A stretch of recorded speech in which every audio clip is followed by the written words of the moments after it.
children because that will change my presentation, but I've done it mainly for adults. And so I'm going to get started. My organization's Million Kids. I actually recognize a couple of names on here. Deanna is one of them. And people that sat through this training before, good luck. So anyway, I've been working with Million Kids. I'm the president and CEO, and I've been with them 13 years. And so we've seen a lot right here in Riverside County. Please follow us on our social media if you would. I'd appreciate it because it's a great way for you to stay current on all that is happening. I have, for the last 10, going on 11 years now, been the training and outreach coordinator for the Riverside County Anti-Human Trafficking Task Force. We lovingly call that RCAT, unless you're dyslexic, and then you can call it Ratchet. Anyway, that organization is an amazing organization. We are the only one in the entire United States that when everybody else was cutting funding, our sheriff doubled down and doubled the size of our task force. And so we now have 13 to 14 full-time men and women, and yes, a lot of women are involved in this, literally combating trafficking and social media exploitation here in the Inland Empire. One of the things I'd encourage you to do is go to millionkids.org and sign up for insider alerts. These are free. I don't sell your name. And I haven't done one for about a week. I've been just buried with things going on. But this is a great way for you to stay current on all the local cases and also some national cases that I think you can really learn from. And so sign up for that if you would. So human trafficking is a big subject right now because you're hearing about it with the Super Bowl. It does increase with any time that you have a big event. You'll have people bringing young people in across the nation and putting them out for forced prostitution. What very few people talk about, though, is it also increases when you have events like Coachella or Stagecoach and local events like that. But it is the fastest growing crime in America, and California is almost always the #1 state. And most of our victims are US citizens. However, in the last year or two, we have seen a change of that. And part of that has to do with technology. Part of it has to do with the border and what is happening there. But almost everybody that gets involved in it believes it's never going to happen to them. Here's an example of how that worked out of the desert. This young lady was a straight A student, and this will often happen to very smart kids. And in this case, she went to a private school, but she met somebody online. And, you know, this is typical how it happens. She never meant to disappear. She never meant to get involved with him. She just wanted to see what he was like. She went out and got in the car. She was going to a private school. She actually changed her clothes and snuck out and met up with him. And he immediately took her off to Las Vegas, and she ended up being put into sex trafficking. But there was a grooming process that took place before she went out and got in that car.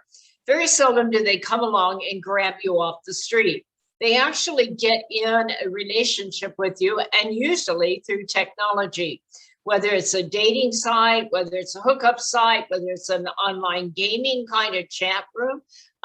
Maybe it's a webcam sex where you start selling your webcam sex, and then somebody comes to you and says you're not charging enough. I'll fix up your social media. You can charge more, and they end up being an agent, which is in fact a fancy word for a pimp in that case. But California has a law that says if you're under 18 years of age and you're engaged in commercial sex, fancy word for prostitution, that means you are a victim of sex trafficking. There is no such thing in California as a child prostitute. If you're 18 and you're out there, you're a victim of sex trafficking, even if you're 15 years old and think you're hot and that's what you want to do. And we have all kinds of services for it. If you're over 18, you still can be a victim of sex trafficking if you're getting involved in it, if you have force, fraud, fear, or coercion. Meaning someone says you got to make more money tonight or you can't quit. That's a threat. You have to do this. I'm going to hurt your family. That's another threat. By the way, that's the biggest threat for foreign nationals. If you're working with your undocumented minors, or maybe some of the kids coming in from Southeast Asia, and they will say, I have to do this or they're going to hurt my family. You need to believe that. Whether it's adult or minor sex trafficking, it usually is based on a fantasy, a desire to be loved, or maybe a chance to get tricked in because you think you're going to earn a lot of money. And so I want to share with you about a situation that we had to give you an idea about how this happened.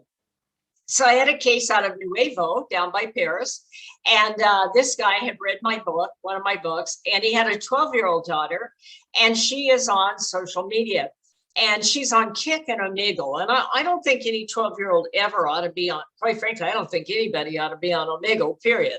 But anyway, he had read the book and he'd asked her not to be on it. Instead of listening, she got mad at him and decided that she was going to connect with a guy that she's been talking to on the internet for quite a long time. She thinks he's 16 from San Diego. So in the middle of the night, Dad heard her window shut, and he realized she had gone out the bedroom window. He's quite the cowboy. He said, I raced down there, and sure enough, she's gone. He said, I ran out, got in my car, looked down the street, and there's my 12-year-old daughter getting in the car with a total stranger at 3 o'clock in the morning. And he said, I went crazy. He said, I raced down there, I slammed on the brakes, I pulled this guy out, and I just knocked him out unconscious, and here he is. Now, I share this with teenagers everywhere. Number one, it turned out okay, so it's better for them to see it. But more important, is this guy really 16 from San Diego? No, he's 27, and he is a registered sex offender.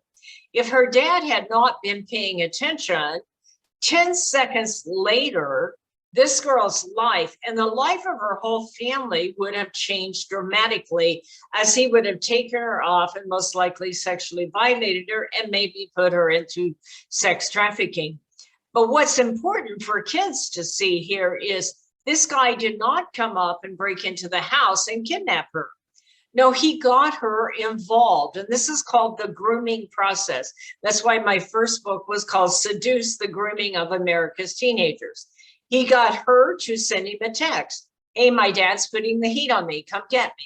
He got her to crawl out a bedroom window, and he got her to walk down the street in the middle of the night and get in the car with a man she had never met, when she normally would be terrified, first of all, of the dark, and let alone being out there with someone she didn't know. So that's why we call it the grooming process. Now, I get excited when I understand that, because I've learned over time that we can educate kids about how this works so that they don't take those chances. You see, everybody thinks that you're going to end up being a Hollywood star and they only go after the beautiful girls and like that. That is not true. By the way, there are more girls that are trafficked than guys, but guys get trafficked too. But there are more guys that are sextorted than girls. So we'll talk about that later. Regardless, what they're looking for, you do not have to be pretty. These guys will sell a 500-pound purple elephant. They don't care what you look like, quite frankly. All they care about is, are you available and are you vulnerable? So when I talk with kids, what does that mean? That means don't be low-hanging fruit. You know, they're going on TikTok and all these Byte and Dance and Instagram. They go on the hashtags itty bitty bikini or hot cam girls, and they go into the categories where people are basically putting themselves out there. So the minute you put yourself out there, you're available and vulnerable.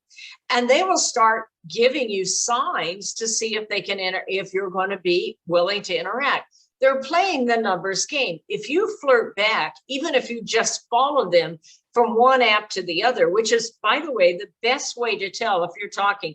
I hope you're not talking to strangers, but if you are, If they move you from Instagram to Snapchat, or maybe from Snapchat or from TikTok over to Snapchat, they're doing that to make sure you're not a cop. And number two, to see if you're going to be available and vulnerable. If you're willing to follow them, that tells them something. And they just go in and work thousands of girls or guys until they find one that responds. And that's what makes you available and vulnerable. So this is what we're talking about. And before I go back, let me finish one more thing about that. The way you don't become a victim is you know who you are and what you stand for. You decide, I only have one life, and this creep is not taking it from me. I am going to be somebody. I am going to, every time you do what's right instead of what's easy, you get character. And I am going to decide I'm going to take the high road. I'm not going to let somebody let me in on the low road where I might lose my opportunities in my life. This is available and vulnerable. If you're playing on Tinder or Meet Me, especially those two sites, those two dating sites are our two biggest sites. Now, Scout's in there and my LOL also. The real place that they get this game going is on these hookup sites. Because think about what a hookup site is. By its very meaning, it means no commitment, that they're just hooking up kind of thing. So Twitch is a huge one. Grindr is not misspelled. That is an LGBTQ site. That is how it's spelled. And they get over 1 million hits a day on Grindr. So give you an idea of just how big this business is. These guys are looking for particular signs of vulnerability. If you're posting things like mom and dad are fighting again, I broke up with my boyfriend, I'm flunking out of geometry, my life sucks, I'm bored. All of those things are like an open door to a pedophile or a predator to begin to come in and start to fill in the blanks. One of the things I tell, especially young girls, but it's true of guys too, is don't look for somebody to fix you, to make you okay, to put your problem out there and let them have others come and commiserate with you. Because when you're looking to other people for all that reinforcement, it's an open door to be groomed and taken advantage of. This is an older case, but I want to share it to you. It's my case for what it's worth. And this happened through the task force. It is Riverside County's biggest case. What happened is this man was on Facebook and he had a picture of a woman he called Marlissa Garcia. And Marlissa, according to the Facebook page, was making money with prostitution. And she had a great life. She had new clothes, new jewelry. She was getting her nails done. And that's always a big enticement. I don't understand it, but a lot of kids will do a lot of things to get their nails done. It's an interesting deal. Anyway, she was going to dinner. She was traveling. She had her new car. Everything was good.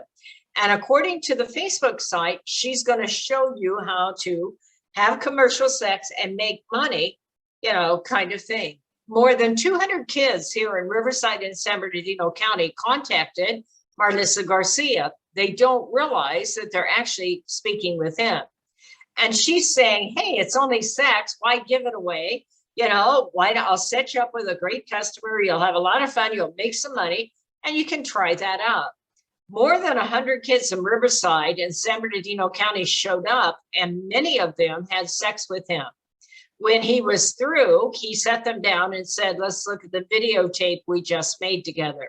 It's already gone out on all the porn sites. Just imagine these kids. They had no idea they had been filmed in that sex act. And now he's blackmailing them, telling them that film is going to go to all their schools, to their parents, and that they have to now go out and do prostitution and give him the money. He was actually charged for 7 major counts of forced teenage prostitution and commercial sex and sex trafficking. He received a prison sentence of 122 years in prison, and he appealed and he lost, so he's there for life. But it was amazing to me the way this case came about. I was training in schools when one afternoon, I used to do 6 of these back to back at a time. Anyway, 2 cute young girls at the second session came and handed me their phone. I'll never forget them. They had long, kinky hair, and they were giggling. They thought it was a joke, and they said, "What do you think, Miss Singleton? Because we're just playing a game with this girl." 60% of girls are recruited by another girl.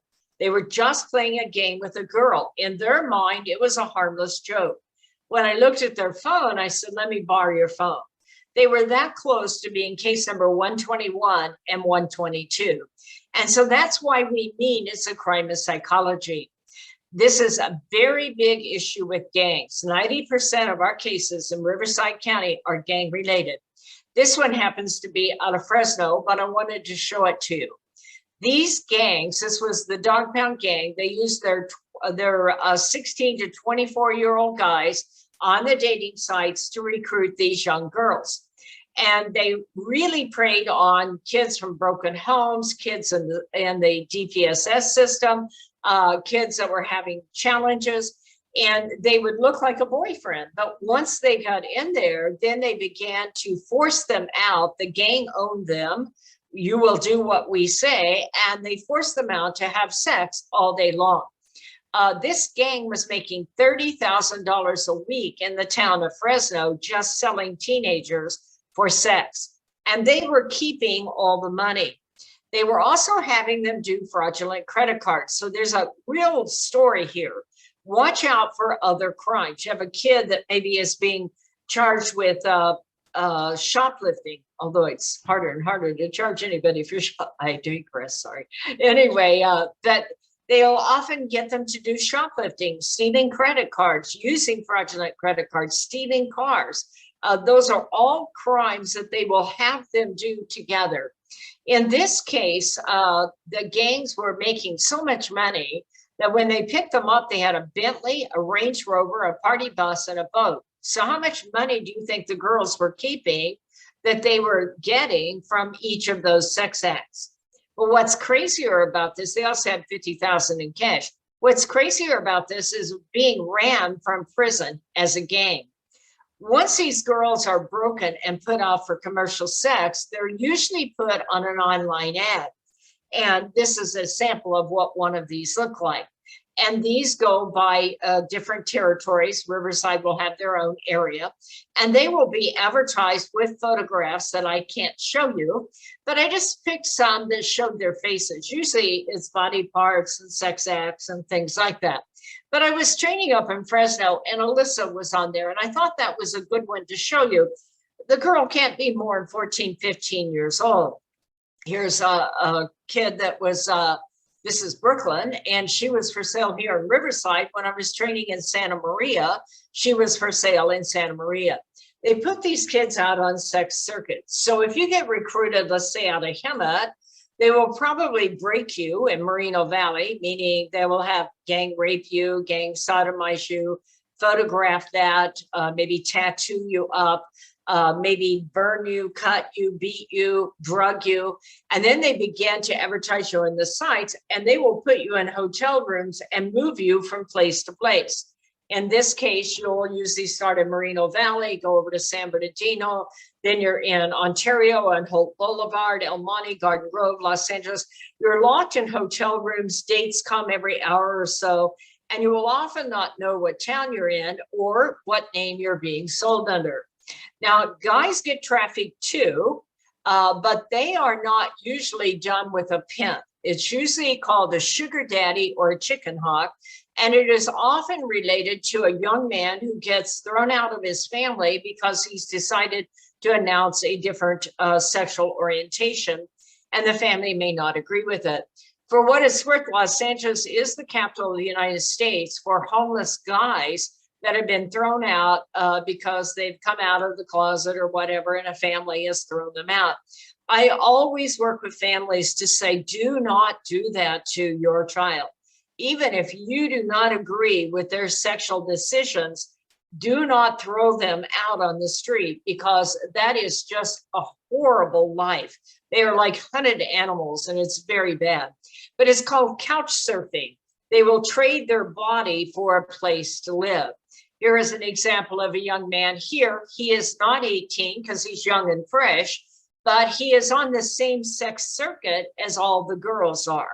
So the statistics indicate that in minor sex trafficking, the victims will normally only live about 7 years on average, some longer, some less.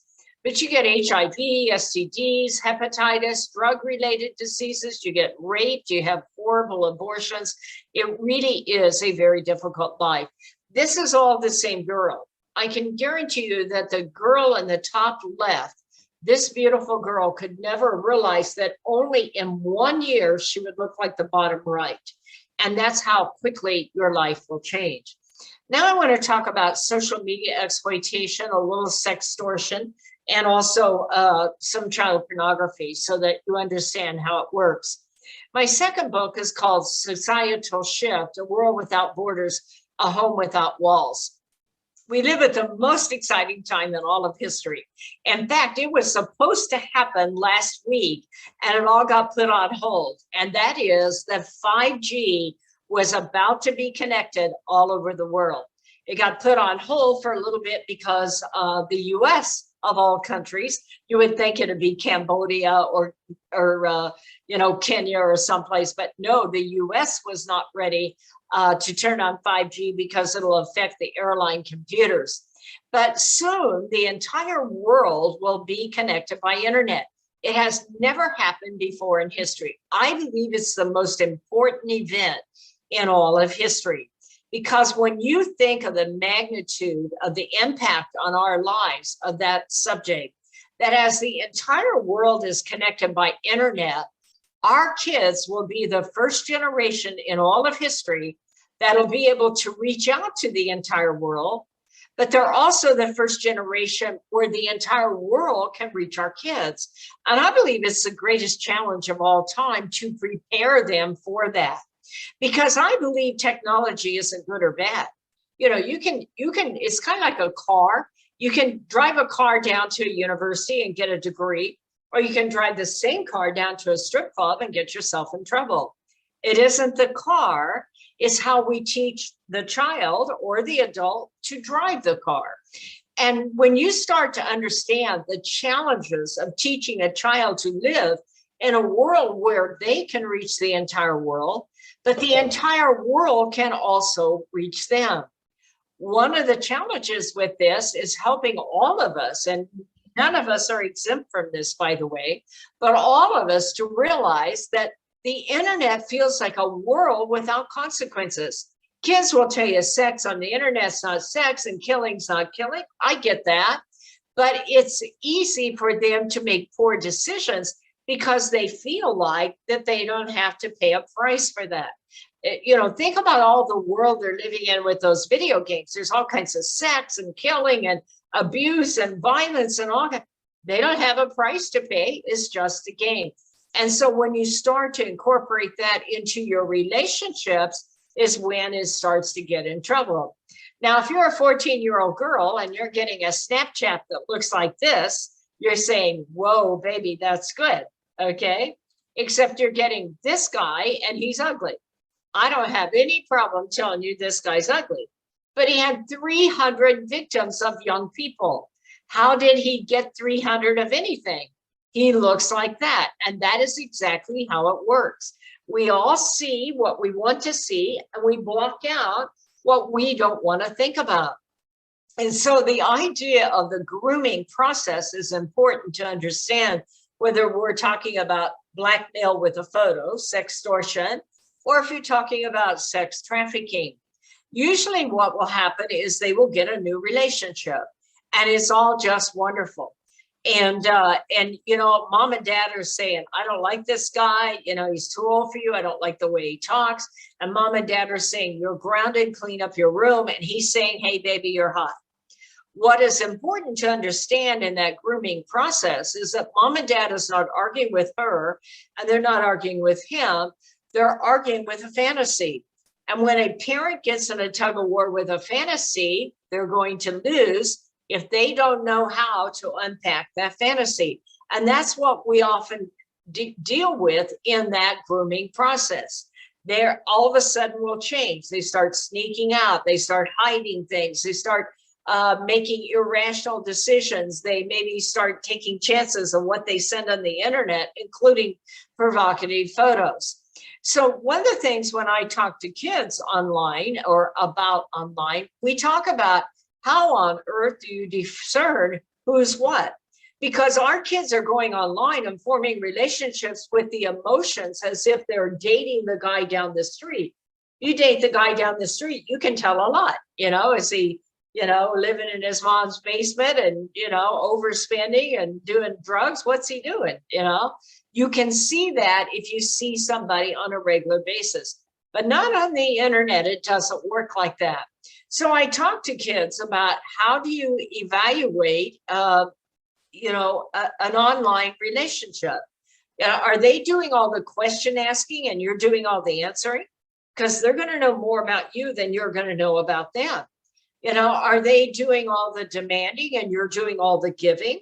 Because that's not a relationship, that's a negotiation and you're losing. Have they started to turn to minor threats? Because you have to know if they're making even a minor threat, it will escalate. That's how they know how to control. And so you begin to start to talk with kids about what to look for in this kind of thing. And are they asking you not to tell? That's one of the first things. If they ask you not to tell and you've never met them, I'd tell everybody I know.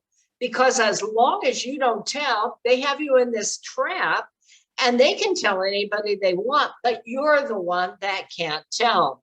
So one of the challenges for us as parents and adults is how do we start to help our kids evaluate interactions, which ones are safe and which ones are not?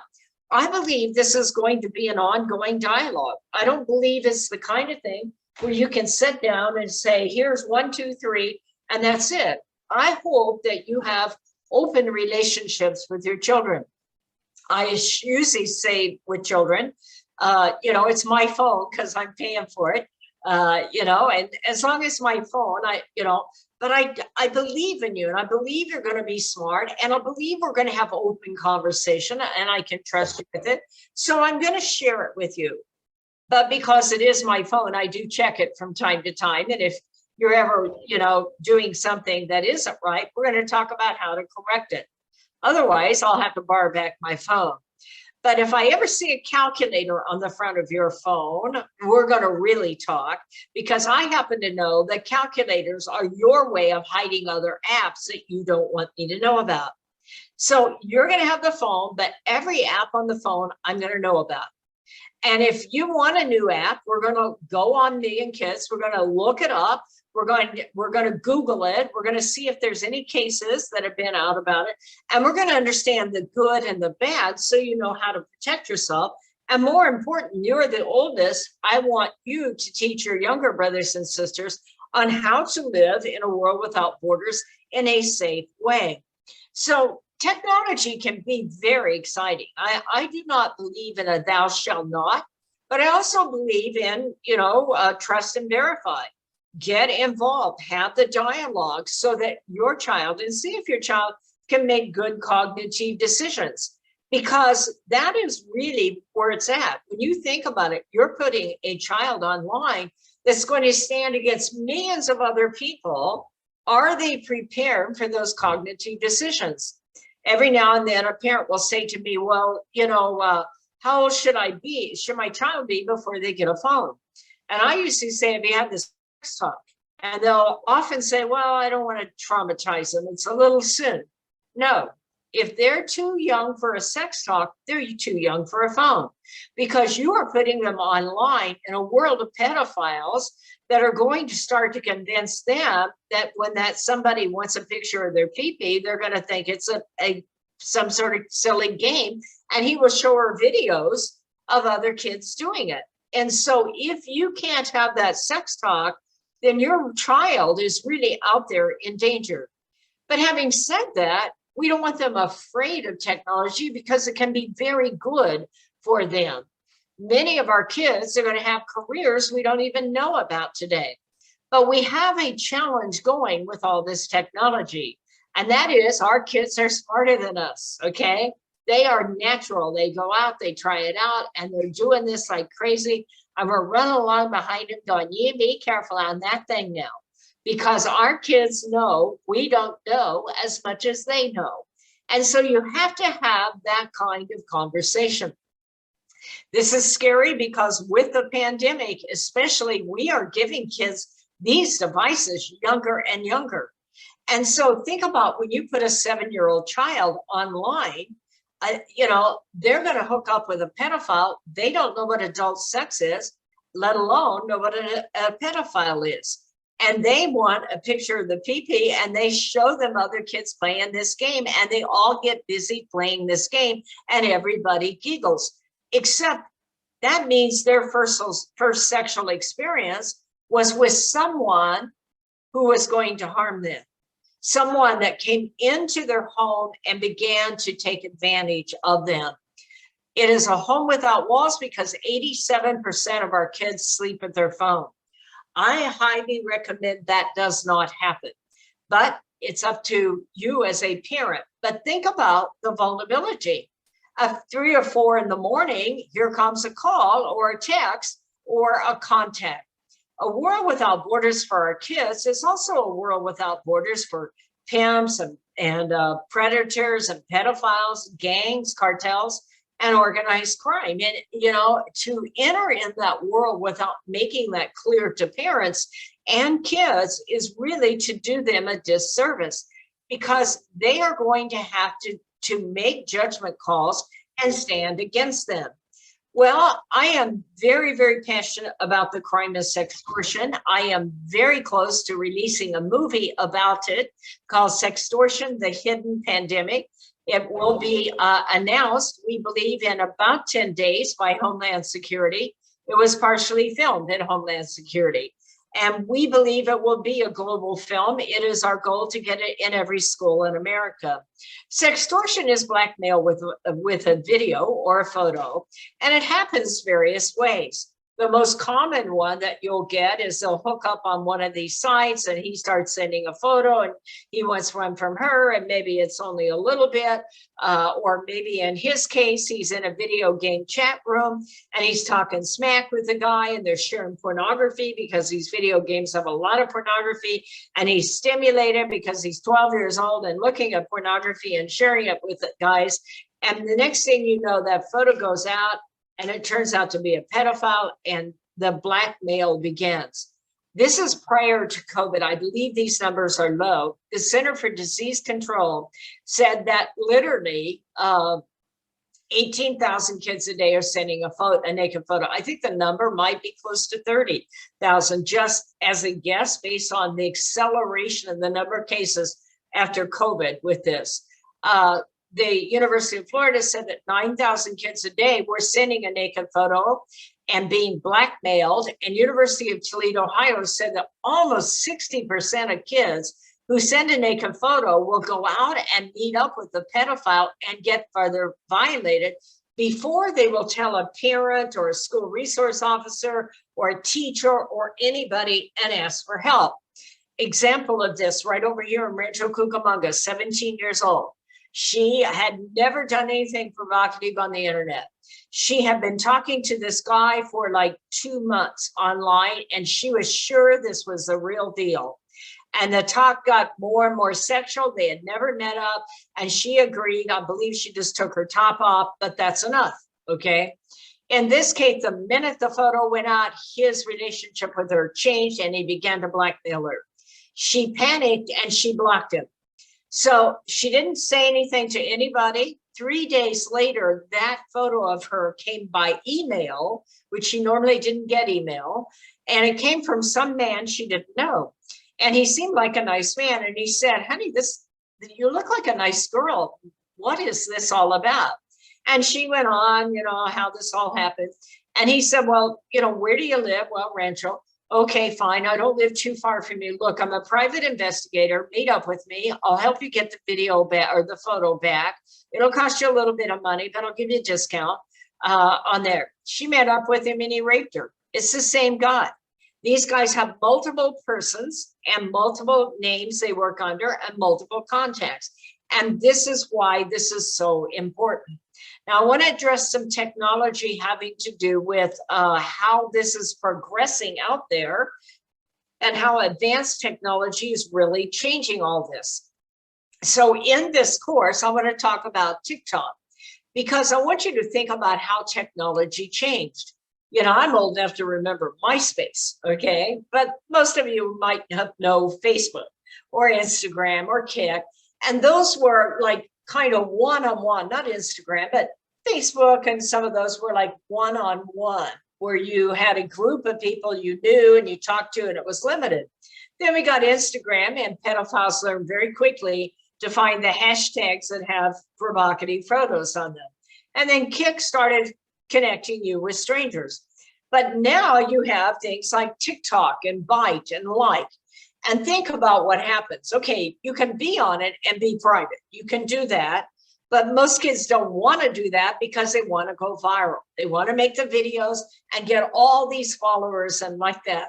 It is not uncommon for many of our kids to have 1 million or 2 million or 500,000 people following or liking them based on videos. That's the name of the game. And they're making the videos even crazier because they add music and all the stuff that goes with it. Now, if that's the case, their profile's public, but it goes out to the general audience. And now for the first time that millions of people can text back to our child because it's hooked up to mobile phones, to the texting. And so now we have millions of people in two-way communication. Same kind of thing went on in gaming with Fortnite. If you think about Fortnite, our kids used to play Minecraft, right? And you could be in a closed room. But now in Fortnite, you're out there with millions of people. And now they're having, they're moving into metaverse with virtual reality, extended reality, augmented reality. And on top of it, as you're doing this, you'll be able to interact with millions of people, and they can interact with you, and they can change how that looks. So this is all going to get very, very crazy when you stop to think about it. So I had a mom last year. Her daughter had 1 million followers, and she's kind of excited about that. By the way, I'm on TikTok. TikTok's good or bad. Now, if you're on TikTok Thought, that's bad. THOT. That's the pornographic version. But, if you're on the regular part, but in this case, her daughter had 1 million followers. And so I said, wow, that's pretty impressive. I guess, how old's your daughter? Well, she's 11 years old. Well, Mom, let's talk about this, okay? Your 11-year-old is out there getting attention, wanting to get attention from 1 million people. If she has 1 million people that she's connected with, what percentage of them might be a pedophile? A bad guy that would do harm to her. Let's say 1%. That is 10,000 pedophiles. Is your 11-year-old daughter confident enough? I mean, she's obviously doing this because she wants to be discovered, right? Is she confident enough to stand against 10,000 pedophiles? It's kind of like taking her down the strip club to see how she works out. And if you're standing against 10,000 pedophiles, they're going to come on to her. And this is exactly how it works. They work the numbers game. Oh, they send her a text. Oh, baby, you're hot. You are talented. Meet me over on Instagram. Get me a bunch more of those videos. Hey, make them better, okay? And I will get you a deal. And that's how quickly it goes that they bond. The minute that they've connected, she's available and vulnerable. She starts sending those photos, and the blackmail begins. This thing has also changed for how pedophiles operate, because they used to hide in the corner and molest the niece or the nephew or the grandchildren or somebody down the street. Now what they're doing is they're forming large-scale rings. They find each other online. In this case, there were 9 of them. I had a previous one that had 29 of them together. They thought it was a game. They gave themselves names, and they lived all over the United States. They never met. They had thousands of young teen victims, girls. And not one of those kids ever knew they were talking to all these different guys. because they look like a hot 14-year-old boy that they were interacting and sending these naked photos. Here is a case of a young girl who gave her life for this. She was 13 years old. She lived in Bakersfield. Her name is Patricia Alatorre. And I think if Patricia was here, she would tell her friends, listen up, this can happen to you. Every kid I've ever met thinks they're going to be able to recognize when they're catfished, and they're not going to recognize what is happening. And that is the case of Patricia. She went online. She lived in Bakersfield. He lived in Inglewood, 200 miles apart. We don't know what happened, but we do know at one point they met up in person one time. It ended in oral sex. We don't know if it was consensual, that she had some sort of fantasy going with him, or that he forced her into it because he had her naked photos. We don't know. But the next time they met up, she put her clothes in her bed and covered it with a bedspread. She snuck out in the middle of the night, and she was last seen getting in that truck. In the middle of the night, she was heard screaming for help, but it was too late. The next day, her family discovered what had happened. She had been raped, she had been strangled, and then raped again after she was dead, and her body was burned. I believe if this beautiful, talented, very smart young girl had a do-over, she would tell every kid on earth, watch out, it can happen to you because it happened to me. Now, I want to share with you, I think I'm on time. I want to share with you that this can happen in video gaming. I'm going to see if this video will play for me here. A wake-up call for parents. Do you know who's playing with your kids? Tonight, Unit 5 investigates a new danger from online gaming, a danger that could be inside your home without you even knowing about it. Here's NBC5's Phil Rogers. Phil? Allison, technology is a great thing for all of us, but not everyone uses it with the best of intentions. Tonight, our Unit 5 investigative team has a cautionary tale about something your children might be using. Video games offer children the best of both worlds. Thrills which are very real, coupled with dangers which are supposed to be only an illusion. I bought something that I thought was going to bring joy to my family, and I brought a pedophile into my house. This man, we'll call him John, asked that we conceal his identity because he wanted to protect his son. It was shortly after he bought the family a new Xbox 360 Connect that he heard a man's voice coming from the game's speakers while his son was playing a game in the adjoining room. When he rounded the corner, he said he was shocked at what had just appeared. A live image of the man standing there naked, and he was doing things to himself. And he had asked your son to do likewise? Yes. Like other new gaming systems, his console had a video feature which allows players to see opponents online. I directly unplugged it from the internet connection, took my other sons off the internet connection, even though it wasn't the Connects. And at that time, I called the police station. The individual friend requested them and said, hey, I want to be your friend. He then accepted a friend request. Doug Kine with the Orland Park Police says his investigation revealed that this incident was not a one-time event for the child. There was multiple individuals he had conversation with, and inappropriate conversation and exposure occurred. So the reason I showed you that video, first of all, that's an old video. That man's suit really gets me. But anyway, that it's an older video. But with the new technology like Discord, PS5, PS4, all of that has exactly that and a lot more. It's like on steroids, what is happening. And I've had case after case where they've come in and got the young man to violate and get it on film. Keep in mind, if that young man is doing something to himself, the person on the other side can be recording that and using it against them. That is a common tactic, by the way, in sex sites, in these webcam sex sites. They'll get the girl will get the guy all hot and bothered. He's there, he's an adult, he's doing it normally. And then he does his thing and she records that and then blackmails him out on the internet for money. Well, that's the kind of thing we're seeing here, only in this case, this young man is 12. This is not his first time with a stranger that he's doing this with. So that young man needs a lot of counseling. More important, he's doing it in the living room with other children going by there. And on top of it, this is not his first time. So the word is out in the pedophile community that if they can connect with that young man, that he's willing to play the game. And so there's a lot to learn on that. Millions of teens send photos and they get blackmailed. So this sextortion thing affects millions of teens and also adults.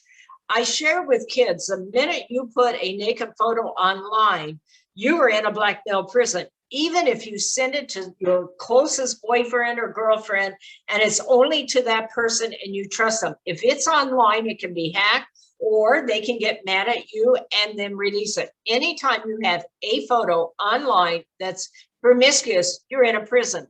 The only way out of that prison is to tell somebody.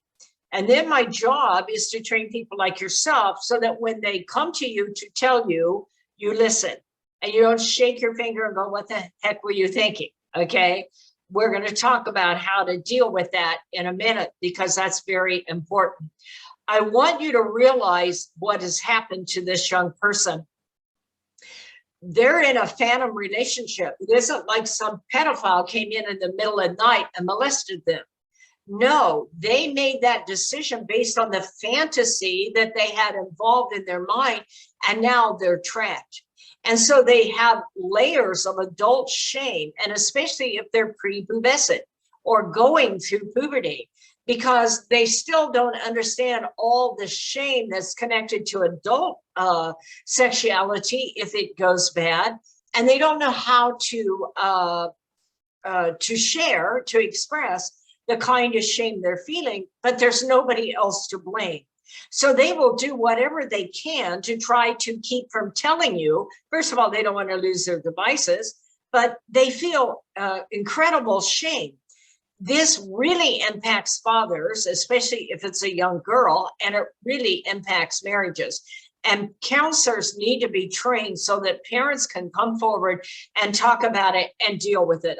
I'll never forget one father who saw his 11-year-old daughter, and the photos had gone out everywhere. And he said, I look at her like she's, ruined or damaged. And she's 11. She hasn't even gone through puberty. And he understood that he shouldn't, but he's a man and he couldn't help that kind of thing. And then he says, I grieve the loss of her innocence, and I get mad at the wife for talking me into it. And I get mad at myself that I paid for it. And I get mad at the phone. I get mad at the app, and I can't sleep and I can't eat. I'm going to share with you that this is a very difficult time. And I'm going to talk as I close on how to deal with that. This is a couple of local predators. I share them with kids because I think kids think predators are all going to look really nasty, and some of them do. But this guy right here was a teacher, and he literally went to skateboard parks, and he picked up young guys. His thing was 14, 15, 16-year-old guys, and he picked up young guys. He'd give them knee pads and skateboards. He'd bring them back to the apartment. He'd buy them pizza, give them beer. They'd play video games, and then he'd have sex with them. And after they thought they were in a relationship, he traded them out to his buddies in other states for sex trafficking. This girl over here took two 15-year-old girls that she met at school to a water park and sold them into the gangs where they were into forced prostitution. But this is what we normally think a pedophile is going to look at, and he did. But look at this. He was able to seduce a 12-year-old girl. He had 560 images going on here without her understanding what he looked like. This man ran one of the largest child pornography sites where he collected child pornography. So as I close, I'm going to just address child pornography, and then I want to show you and share with you how to handle it if you think you have a child that has a naked photo out there and how to handle it. But before I do that, I want you to understand, and this is why we're making a movie, I am convinced that few of us understand how the internet's made and where naked photos go when you hit send, which is why I'm making the movie called Sextortion, The Hidden Pandemic. So if you think of the internet as a bucket of water, the top 4% is where we all live in the internet. It's only 4% of the whole thing. We have Google and Chrome and search engines, IP addresses. We can find each other and like that. Below that is the deep web, and that's big corporations and the government. And below that is the dark web. The bulk of the internet is the dark web, but you cannot go from the clear web or surface web to the dark web automatically. That just, if a kid tries to tell you, well, I don't know how I did that, but I got there. No, that's wrong. You need a very special browser called Tor, the Onion Router, Tor. And that's a specialized router. The router is not so expensive, but you need a fairly expensive computer. So we really see this in families with quite a bit of more money handling for them. But if you ever see a child in a .onion account, they're in the dark web. Instead of .com, .info, .onion, they're in the dark web. They ought to be reported. No child should ever be, and no teenager should ever be in the dark web. That's where they get fentanyl and guns and all kinds of things. So what happens is that these pedophiles go online in the surface web. They identify that they have an interest in violating children. They get to trust each other. They share a dark web address, and then they form large-scale child pornography rings. And this is where your child's naked photo goes when they hit send. Every one of these servers was child pornography up in Canada. Millions and millions of photos. They found 3 databases with 30 million images each of child pornography. And literally, child pornography is a photo of anybody under 18 that's sexual or being violated or whatever. The crazy part about this was 39% of the photographs in those big databases were under kids under the age of 5 years old, and 19% were kids under the age of 2. So, but many teenagers and prepubescent kids get caught up and send that naked photo. This is the largest child pornography ring they've ever found. And it was about a year ago. It had 1 million paid subscribers. That means if your child hooked up with one of the subscribers that was part of this ring, and they sent a naked photo, it would go to 1 million people in the blink of an eye. And then they would resend it on and resend it on. And so that is where the naked photos go. In less than 1 hour, if your child sends one of those photos, you will never be able to get it back. So one bad decision in this day and age will change a life. Now, these are the 2 very important slides.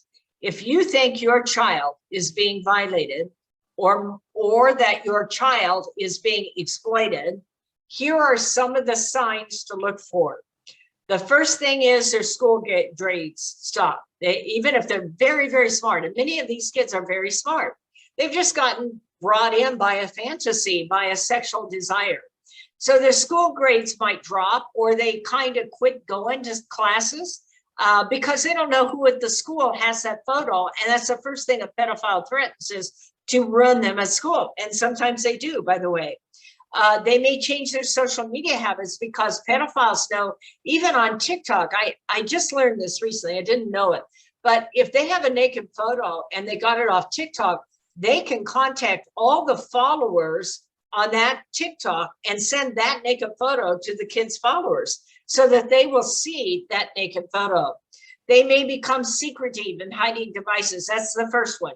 All of a sudden they're keeping their doors shut, or they're turning things over, or they're shutting things down. And so that it's not an open environment so you can see what's on their devices. Or they put that, vault calculator in front of it so that you can't see. They may start cutting. If you have a child that's cutting, that is a huge red flag. That watch for sexual exploitation in that kind of thing. They may become bulimic or anorexic. They may not be able to sleep. They may start running away without explanation, even though they never had before. They may start doing things to compensate needing a large amount of money. I've known cases where they've sold Bitcoin. I've known cases where they've sold gold coins, jewelry, stolen cash out of the home. And so pay attention for that. They may show signs that they're in an unrealistic relationship. They're in a fantasy. having unrealistic expectations. So here's what you do. Do not charge in there if you think this is happening and go, do you have a naked photo online? Okay, don't do that. That's the first thing you don't do, because a kid is dying already of guilt and shame and embarrassment and fear and panic. And, you know, they need a comrade. They need a friend, somebody that will stand in that place with them. So the first thing I would suggest to you is that you sit down with your child. Now, I'm old-fashioned. This is unpopular, I'm sure. But when possible, I would suggest if there's a strong mother in the family and it's a daughter, that the two of them talk. And if there's a strong father and a son, the two of them talk. Now, I know that's all kinds of against all the rules of society, but here's why. I work with fathers who've seen this of their little girls, and they cannot unsee what they saw. And it is a tragedy to go through that if you can keep from it. But if you can't, that's okay. But sit down with them and get very quiet. Make sure you've got your temper under control and that you're not irritable or difficult. And sit with them very calmly and say, I see you dealing with something very heavy. You know, can we talk about it? Is there anything you can share with me? And be very quiet and just sit. Sit for an eternity if you have to, but sit. If they can't come forward, then say, you know, I've been thinking, is it possible that you might have one of those photos online? Just call it those photos, you know, and be quiet and see if they can come forward. If they cannot, then you can say, you know, I hope you don't, because if you do, it's going to be the hardest thing we ever been through. You know, we do have to go to the police, and I know you don't want to, and we're going to have to deal with this, and I know you don't want to, but I am here with you. You know, you are not alone, and we are going to walk through this together. You know, I'm not here to take your phone right now. I mean, we'll see what happens in the future, but I'm here with you to help you through it. Now, here's what you don't do. You do not take those photos and start showing them to everybody or other kids in the family, because you're spreading their shame. Keep it as quiet as you can, but screenshot it. Do not go on the phone and say, look, I know you're a pervert, stay away from my kid. Do not talk to them. As quickly as you can, screenshot the photos and get a hold of your cybercrimes unit. Here in Riverside, it's at the district attorney's office. It's called CSET, and it's sexual exploitation team. And no, it's RSET now, excuse me, at Riverside as sexual exploitation team. And if you can't, you can reach me and I'll connect you over there. These guys are masters at pretending to be your child and going online. Remember, these guys never only have one kid. They probably have 100, 200, 300 victims. But if they can use that event to catch them, that'll help. That'll also help with your child because they have services there for counseling through family justice. And I can also refer private counselors if you want to. But develop a family strategy. Here's the thing. Once you've gone to law enforcement, you, husband and wife, need to get counseling. That child needs to get counseling with someone who understands this crime, not just any old counselor. And if there are other children, they need counseling also, because the shame will spread throughout the school and the family if this is public. And that's very, very important to understand. And you don't know but what they've involved a younger brother and sister because of that webcam activity. I see that in the work that I do. So this is how you report. I'm just about 4 or 5 minutes late, so I got to shut off here. This is how you report it. You can report anonymously. It is a national hotline. It is not 911. You can always go to your local law enforcement. Riverside PD has a cybercrimes unit. The district attorney, the sheriff department all have cybercrimes units. Or you can report it nationally. If you see somebody in trouble, call 911. But if you want to report something nationally, and it'll take a little bit to get back, but that's how you do it. look out for our new movie coming out. It's going to be announced by Homeland Security on February 8th, and we believe it'll be released the first week of March. And we want this movie to go all over the world, and it looks like it's going to. I'm busier than you can ever believe getting ready for this. But I've been 4 years raising the money and getting this done, and this is one powerful movie. It is an action movie. When a kid walks out of there, I guarantee you they'll think many times over before they ever send that photo again. And this is how you can reach me.